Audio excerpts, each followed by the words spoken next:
जो चैप्टर है आप लोग को एक है और चैप्टर एक का जो वीडियो है पार्ट 3 है, क्योंकि इससे पहले आप लोग को 2 वीडियो दे चुके हैं, पार्ट 1 और पार्ट 2। एक पार्ट के ही मैंने चैप्टर 1 का ही पार्ट 1 पार्ट 2 देख लिए होंगे, तो आप लोग को ये पार्ट 3 है। अगर आप लोग वीडियो को नहीं देखे हैं तो उस वीडियो का लिंक डिस्क्रिप्शन बॉक्स में मौजूद है, क्लिक करके आप लोग देख सकते हैं। चलिए यहाँ पे आप लोग पार्ट 3 देखते हैं। तो यहाँ से पार्ट 1 और पार्ट 2 में आप लोग कुछ देख लिए होंगे, उसके बाद पार्ट 3 देखना है, तो पार्ट 3 के लिए आगे बढ़ते हैं। चलिए, तो पार्ट 3 में आप लोगों को देखना है, यहाँ पे आप लोग को पार्ट 3 में तो ये सब आप लोगों को पार्ट 2 में देख लिए होंगे, अब पार्ट 3 देखना है। चलिए, अब पार्ट 3 में यहाँ पे आप लोग को देखना है ये हड़प्पा सभ्यता में भवन निर्माण। हड़प्पा सभ्यता में आप लोग को भवन निर्माण देखना है। तो हड़प्पा सभ्यता में जो भवन निर्माण देखना है, तो यहाँ पे चलते हैं आप लोगों को। चलिए, अब यहाँ पे हड़प्पा सभ्यता में भवन निर्माण, तो यहाँ पे देखिए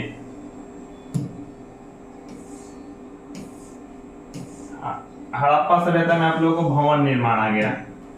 ठीक है, अब देखिए हड़प्पा सभ्यता में भवन निर्माण, तो देखिए यहाँ पे आप लोग को हड़प्पा सभ्यता में मकानों की योजना आगम पर आधारित थी, जिसमें शौचालय मतलब जिसमें शौच किया जाता है, पर पैखाना किया जाता है, वो शौचालय उन लोग का बनता था। स्नानागार मतलब स्नान करने वाला, जिसे हम लोग ऐसे गड्ढा कर देते हैं ना स्नान करने के लिए, पहले जमाने में बनता था स्नानागार, उसको कहा जाता था।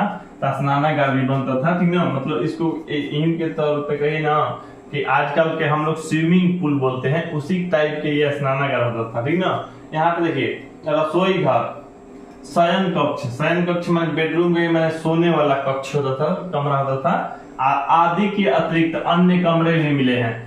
देखिए, तो ऐसा कमरा मिला है, शौचालय मिला है, स्नानागार मिल गया है आप लोगों को, रसोई घर मिल गया है, शयन कक्ष मिला है, और भी जिसे हम लोग का जैसे आज के फैसिलिटी के अनुसार बहुत सारा रूम बन जा रहा है कि नहीं, कि मान लीजिए पूजा करने वाला अलग रूम बन गया, खाना बनाने वाला रसोई घर, स्नान करने वाला अलग, मतलब हर चीज का अलग अलग, गेस्ट रूम, तो बहुत सारी चीजें आप लोग जानते होंगे उस तरह के रूम में या दौरान बनता है आप लोग को। तो यहाँ पे देखिए, तो पहले भी लोग इसी तरह से भवन या मकान बनाता था। मजबूती के लिए नींव निर्माण की जाती थी। नींव आज भी मजबूती के लिए नींव जो पिलरों के दी जाती है, पिलर जमीन में धंसा के दी जाती है, चौड़ा दिया जाता है, मोटा दिया जाता है, ताकि मजबूती उसकी बरकरार रहे ना, तो उस समय भी नींव दी जाती थी। सड़कों के किनारे मकान बने थे, जिनसे सुविधा, हवा, सफाई, प्रकाश की पूर्ण व्यवस्था होती थी। देखिए, अब घर में क्या हवा जाए, घर में क्या आप लोगों को प्रकाश जाए, है ना, सफाई हो, इस तरह का भी मतलब व्यवस्था होता था, ताकि किसी को भी कोई दिक्कत ना हो। चलिए, यहाँ से अब आगे बढ़ते हैं। आगे यहाँ पे देखिएगा आप लोग, तो दिए गए आप लोग को मकान जमीन से ऊंचाई पर बनाए जाते थे।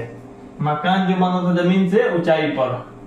मकानों के दरवाजे सड़कों की ओर खुले रहते थे। जो मकान के दरवाजा था सड़क की ओर खुला रहता था। ऐसा प्रमाण मिला है, मतलब कब, जब उत्खनन हुआ, जब हड़प्पा सभ्यता खोदा गया, तो आप उस खुदाई के दौरान मतलब ऐसा मिला कि जो मकान के दरवाजा है, मकान के दरवाजा किधर खुला था, तो उस सड़क के तरफ। हालांकि आज भी हम लोग के जो सड़क की तरफ दरवाजा मिलता है, हम लोग जैसे हम लोग अपना घर बनाएंगे तो किधर दरवाजा खोलेंगे, रोड की तरफ। तो उसी तरह से पहले के जमाने में भी मतलब जो ये मकान के दरवाजे जो थे सड़क की ओर खुले रहते थे। मकानों के प्रवेश द्वार मुख्य मार्ग की अपेक्षा गली की ओर खुलते थे। देखिए, अब मकान के जो प्रवेश द्वार था, वो कहाँ खुलता था, ध्यान दीजिए आप लोग को।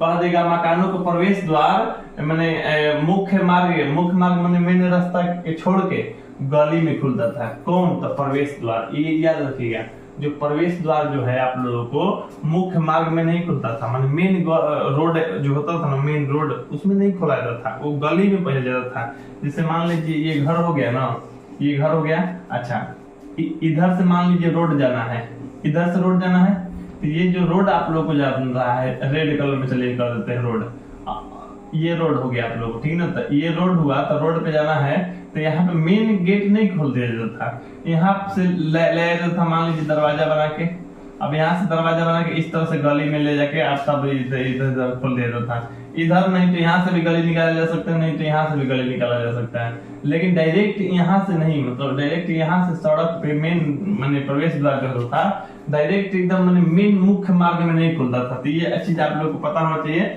यहाँ पे कह रहा है प्रवेश द्वार जो है मुख्य मार्ग की अपेक्षा गली की ओर खुलते थे, याद रखिएगा। मुख्य मार्ग में नहीं खुलता था कौन? प्रवेश द्वार। घर के दरवाजा खुलता था, दरवाजे जो है सड़क की ओर खुले रहते थे, दरवाजा किस ओर?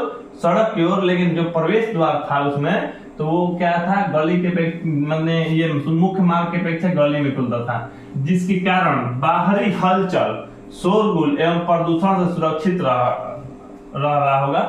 देखिए अब जैसे मान लीजिए बाहरी शोर शराबा होता है, बाहरी हलचल होता है, तो मान लीजिए आपका घर है और घर के फ्रंट में एकदम रहेगा आप लोगों को दरवाजा मान प्रवेश द्वार, तो मान लीजिए वहां पे शोर शराबा या बाहरी हलचल ज्यादा सुनाएगा, है कि नहीं?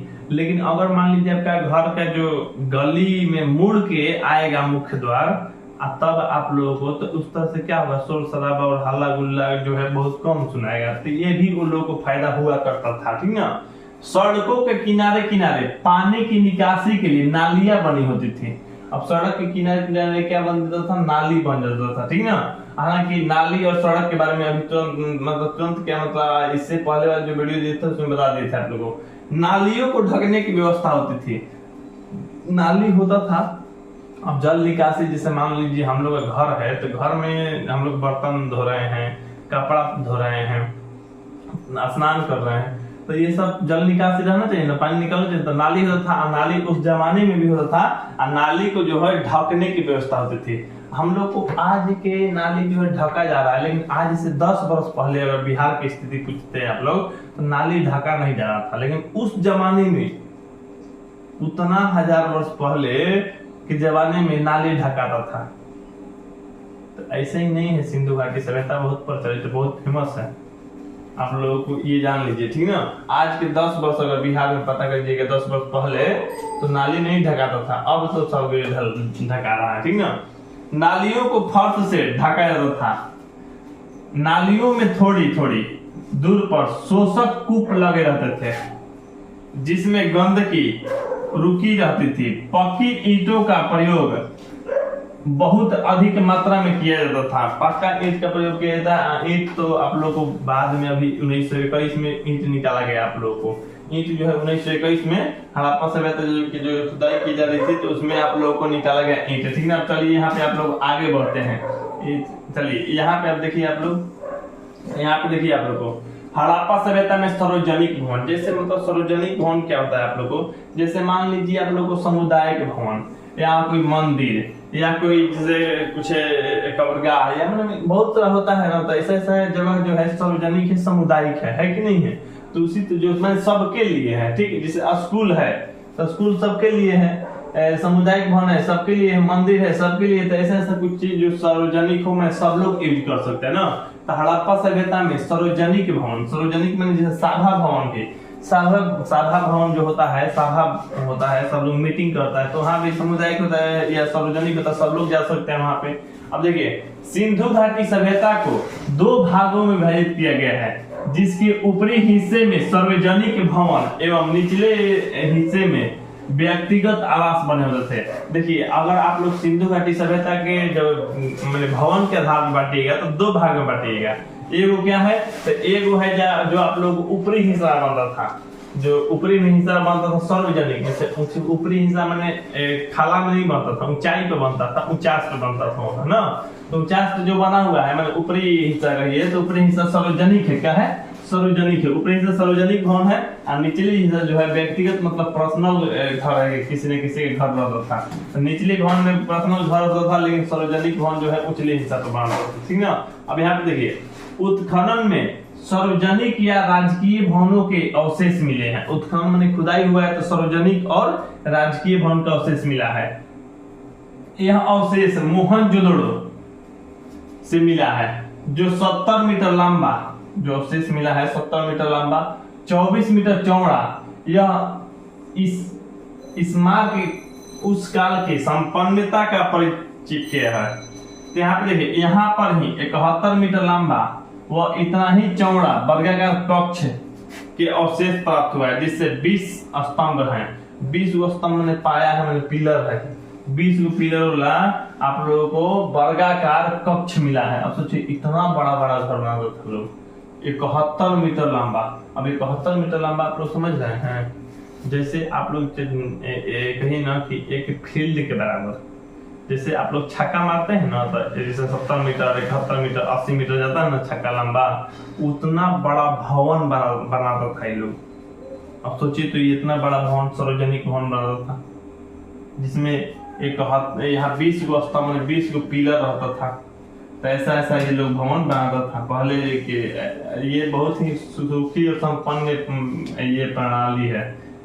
चलिए अब यहाँ पे देखिए आप लोग, एक अनुमान के अनुसार इस भवन का उपयोग आपसी विचार विमर्श, धार्मिक योजना, सामाजिक योजना आयोजन के लिए किया जाता होगा। इसे ये अनुमान लगाया गया कि ये जो भवन बना है, तो भवन बना है सबके लिए बना है। यहाँ पे पूजा पाठ करने के लिए, मतलब करने के लिए नहीं, मैंने पूजा पाठ करने के बाद कोई चीज मान लीजिए मीटिंग होता था, या कहीं पे मान लीजिए बात विमर्श होता था, कोई नियम लगाने का, तो इसमें सभा किया जाता था, मतलब इसको सभा भवन कहा गया है।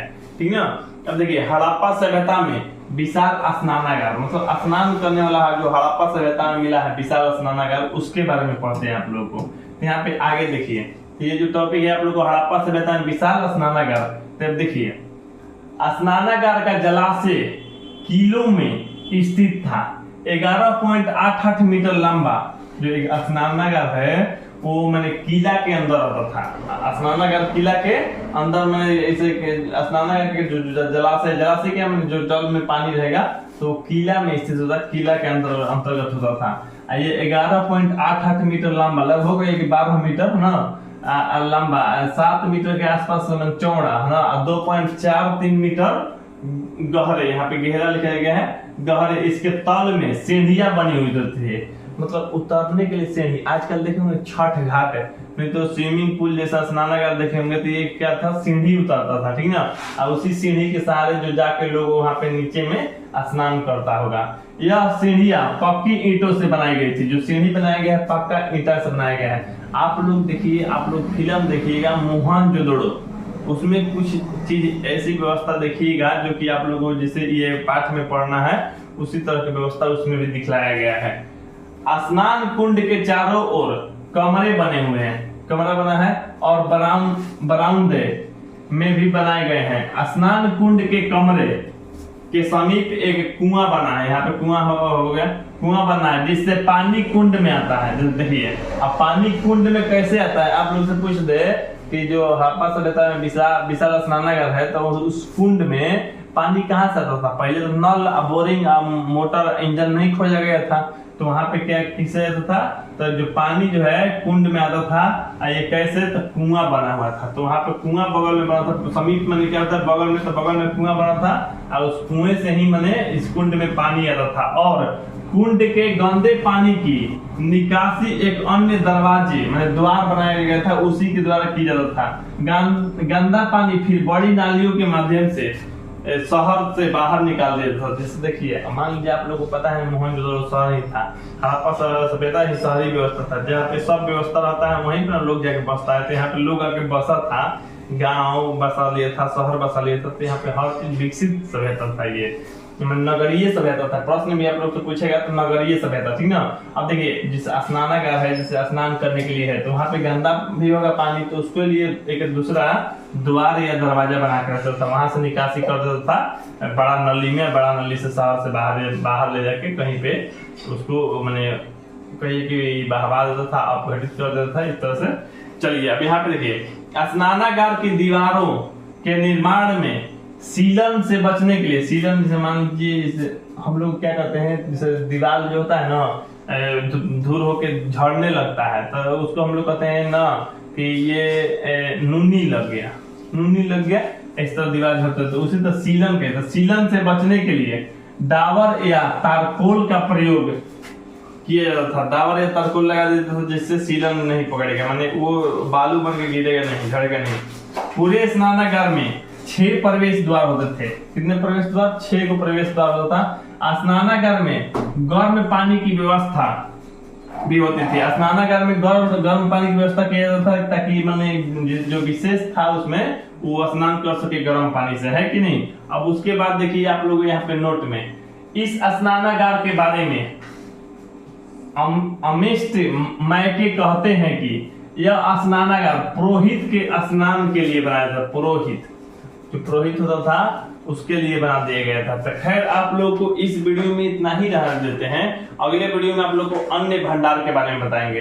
अन्न भंडार से अन्न जो रखा जाता है ना, तो उसको भंडारण कैसे किया जाता है वो हर चीज उसके बारे में बताएंगे आप लोगों को। तो चलिए आप लोग को इसके बाद वाले वीडियो में मिलते हैं। बस आप लोग चैनल को सब्सक्राइब और वीडियो को लाइक कर दीजिए, वीडियो को शेयर कर दीजिए। और हाँ, आप लोग से रिक्वेस्ट है जिन लोगों को भी ये पीडीएफ पढ़ना होगा तो पीडीएफ पढ़ने के लिए आप लोग एक ऐप को इंस्टॉल कर सकते हैं, जो कि ऐप का नाम है वीर कोचिंग सेंटर। प्ले स्टोर पे आप लोग सर्च कर सकते हैं और सर्च करने के बाद यहाँ पे आप लोगों को जैसे मान लीजिए ये है आप लोग को एकदम न्यू बैच, जैसे न्यू बैच है आप लोगों को ये आप लोग सर्च कर लीजिएगा वीर कोचिंग सेंटर फाउंडेशन बैच है, जो कि आप लोग क्लास 12वीं के लिए है, आर्ट्स और साइंस दोनों के लिए है, क्लास 11th और क्लास 12th आर्ट्स और साइंस दोनों के लिए है, ठीक है। अच्छा, उसके बाद आप लोग 10वीं का भी बैच है, सब स्पेशल बैच है, सभी सब्जेक्ट के आप लोग टीचर अलग अलग मिलेंगे आप लोग को। तो यहाँ पे पढ़ने के लिए आप लोग को हर चीज मिलता है, लाइव क्लास मिलता है, टेस्ट देने के लिए टेस्ट सीरीज मिल जाएगा जो कि आप लोग को चैप्टर वाइज रहेगा। ऑब्जेक्टिव सब्जेक्टिव दोनों पढ़ने के लिए स्टडी मटेरियल मिलता है, पीडीएफ मिलता है, हैंड रिटन मिलता है। उसके बाद आप लोग को डिजिटल नोट्स भी मिलता है, लाइव क्लासेस होता है, उसका रिकॉर्डिंग क्लास भी मिल जाएगा। अगर आपको कोई दिक्कत है डाउट सेशन भी आप लोग का रहेगा, पूछ सकते हैं सवाल। होमवर्क भी आप लोग को दी जाती है, अटेंडेंस भी बनता है, जो कि आप लोग को हर व्यवस्था यहाँ पे दिया गया है। डेमो के लिए आप लोग हमारा कंटेंट चेक कर सकते हैं, जो कि आप लोगों को ये ऐप इंस्टॉल करने के बाद देखने मिल जाएगा। हालांकि ये जो बैच है आप लोगों को अगर पूरा तरह से पढ़ना है, ये भी पीडीएफ आप लोग को देखना है, पढ़ना है, टेस्ट भी देना है इसका, तो आप लोग मात्र 1000 के कोर्स ले सकते हैं। ये है 1 साल के लिए, 1 साल के लिए है आप लोग को, यानी क्लास 12वीं में आप लोग को अच्छा रिजल्ट लाना है 80% से ऊपर, तो आप लोग इस बैच को ज्वाइन कर सकते हैं। ऑल सब्जेक्ट आप लोग को पढ़ाई होता है, हिंदी इंग्लिश जितना भी है, इतिहास भूगोल जितना भी आर्ट्स का विषय है सब के सब। और उसके बाद आप लोग को साइंस का जो अलग बैच है, तो साइंस के लिए भी 1000 रुपया है, आर्ट्स के लिए भी 1000 है, 11th में हो या 12th में, है कि नहीं। तो 4 गो बैच इधर चल रहा है, 10वीं का भी है, तो आप लोग को 5 गो बैच यहाँ पे चल रहा है। जैसे 10वीं का 500 रुपया है, तो बाकी सब वही है। अगर जिन लोगों को मैंने कांटेक्ट करना होगा हमसे तो कांटेक्ट कर सकता है। हमारा जो नंबर है यहाँ पे आप लोगों को नंबर है आप लोगों को 8340539664। इस नंबर पर कांटेक्ट कीजिएगा, तो आप लोग अपना नाम और जिला का नाम बता दीजिएगा, बोलिएगा कि सर हमको लाइव क्लास ज्वाइन करना है, ज्वाइन करवा दीजिए, या आप लोग खुद एप्लीकेशन को ज्वाइन करके चेक कर सकते हैं। ठीक है, आप लोग को मिलते हैं अगली क्लास यानी अगली वीडियो में। तब तक के लिए जय हिंद, जय भारत, वंदे मातरम।